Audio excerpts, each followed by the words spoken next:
So in this video, I'm going to talk about Obsession and Citizen Kane, except I'm coming back after I already recorded 11 minutes in one take, and I accidentally called Obsession Backrooms the entire video. So I hope you can forgive me for not re-recording 11 minutes of one take and just know that what I'm saying about backrooms is actually applied to obsession, but it's the same conversation whether you're talking about obsession and Citizen Kane or backrooms and Citizen Kane. Nothing changes there. It's just I kept saying the wrong movie name because I have an 11-month-old and am up at 4 a.m. recording because she's sleeping. So I hope you can forgive me. But now to the actual video. Is Backrooms better than Citizen Kane? What a topic, right? It's a point of discussion because people noticed that the Letterboxd score for Backrooms was 4.2, and the rating for Citizen Kane also happened to be 4.2. So there was a viral tweet that, as I lose my balance, there was a viral tweet that pointed out the scores and talked about this being a problem with Zoomers rating things or a problem with Letterboxd, that a movie like Backrooms could end up having the same rating as a movie as acclaimed and historic as Citizen Kane. And of course, you get people on both sides of the conversation. You have some saying, well, of course, we have new artists, they're coming out with things, and why can't Backrooms be better than Citizen Kane? And then you have the people who are absolutely not having it and just saying Citizen Kane can never be topped. This is a problem with Letterboxd. So I wanted to talk about this just a little bit because I think there are two aspects to the conversation here. One, I think you have people that are just determining it by entertainment value, right? Of course, people like modern people, younger people, Gen Z people, Gen Alpha coming up might be more interested in the style and topics of Backrooms than they will be Citizen Kane. And that just is always how it is, right? Something that's popular in one decade is always going to lose some of that popularity as the years go on. I mean, even something that felt as thrilling and compelling as Terminator 2 did back in the 90s kind of feels a little dated when you watch modern action movies and the scope and scale that they have in comparison. That's not to say they're better, but they're more in line with the tastes of the population that is consuming them these days as opposed to decades past. And that's always the thing. If you try to watch a 1950s movies now, it's going to be slow to a lot of people who watch it, which is one of the criticisms of Citizen Kane. You put that on to a family around you, right? You have parents, you have siblings, cousins, uncles, aunts, and you're like, do you want to watch Citizen Kane? Most of them are going to say no. And they might be more interested in watching Gladiator or Moneyball or something that's more recent and exciting to them. The Super Mario movie. Like, there are more people that might opt to watch the Super Mario Brothers movie than, not the 90s one, but the newer one. Not the 90s one. I saw the 90s one in theaters, and that blew my mind. I was like 6 and super excited because I loved Mario.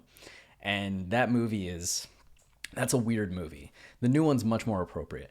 Anyway, there are more people that would probably watch the Super Mario Brothers movie from this decade than Citizen Kane.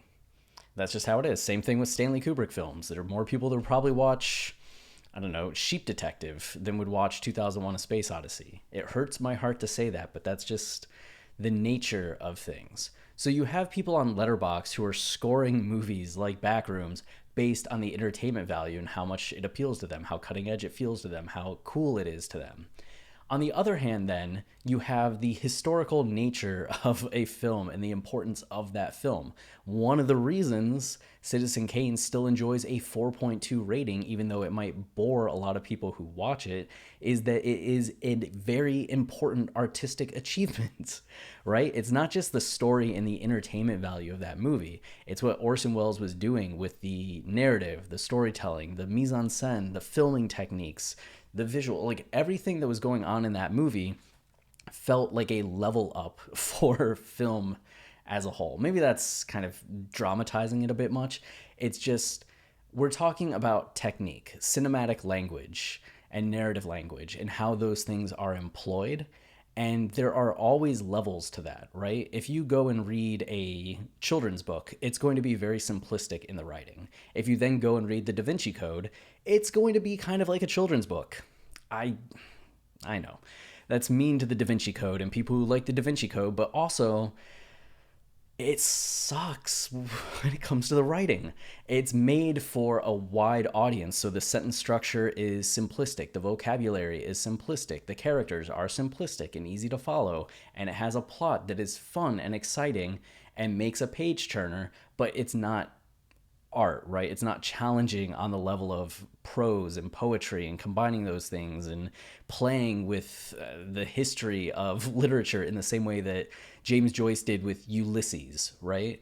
And yes, more people have read Da Vinci Code than Ulysses, but Ulysses is the artistic achievement because of everything it's doing in terms of like literature and prose as an art form.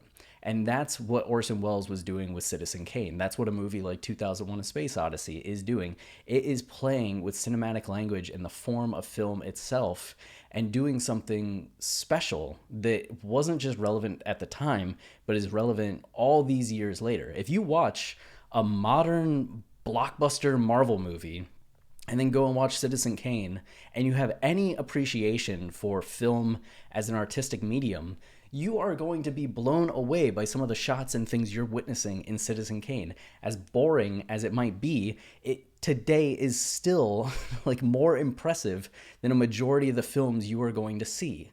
And that's really the divide in all art forms between entertainment and like art, right? And that language and the use of technique and having that conversation with the art form and medium itself. So one of the reasons that Citizen Kane still is 4.2, or the main reason Citizen Kane has a 4.2 rating, is because of that. Its meaning and importance and the fact that it is still doing things that other films don't do and maybe even can't do, right? Not everybody, just because years have passed, can make a film as artistically like high level as that. The same way that if you read like Ulysses today, the things that James Joyce was doing with the language, many authors, modern authors, successful authors can't do. So is Backrooms better than Citizen Kane? Like, no, no, right? Like, as impressive as Backrooms is, but I say that with the caveat of like, is it better? Entertainment value, yes, it might be better than Citizen Kane to you, because that's completely subjective. But you can have a more objective conversation about the actual use of film technique and what is happening in the film from that like technical language aspect of things, the same way that you can look at a sentence in a book and see that Stephen King's writing is less complex than the writing of Roberto Bolaño or Cormac McCarthy. There's a difference between their sentences, their characters, their scenes, their imagery, and just how they're telling the story. And one is clearly a higher level than the other. And that's not to say that Backrooms is low level in any way, shape, or form. It's impressive in its own way. But when you're comparing it to Citizen Kane and what Citizen Kane is, it's one of those things that there is a bit more of a, as much as people hate the word objective in these conversations, an objective aspect to it. I almost always come back to the Olympics, because the Olympics, and it's such a funny thing, like you have people that are doing tricks, right? And they're scored by the judges by how well they perform those tricks. So a figure skater does, what is it, a triple axel? And that scores more points than a double axel. And while it can feel reductive to put art into that context and say like, oh, you know, it's just scoring and one's more technically difficult, so that must be better. And that's not to say that it's better, but when you're looking at it from that perspective and in that vein, if you have a film that is using the frame and the mise-en-scène in a more advanced way than what you see in a Marvel movie, like you can talk about that objectively, that a movie like Zone of Interest is more narratively like or cinematically complex than No Way Home. That doesn't mean somebody will like it more. That doesn't mean that it's necessarily or inherently better.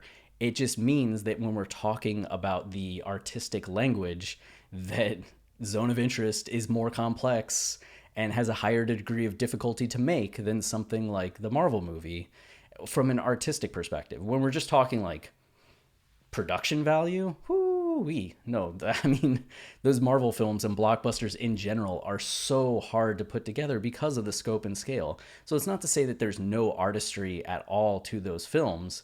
There is. It's just different than the typical artistry that's associated with like the narrative, thematic, metaphoric, symbolic aspects of story that's part of film and fine arts and music even. So I guess that's that rant, and I just wanted to touch on that maybe this will be illuminating for some people, that they'll think about the divide in these films a little differently.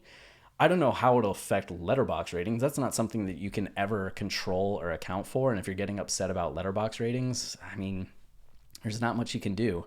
If it were up to me, Spider-Man 3 with Tobey Maguire would have a rating of 0, but it does not. And I have to live with that, and I do every single day, quite courageously, I might add. So, you can do the same.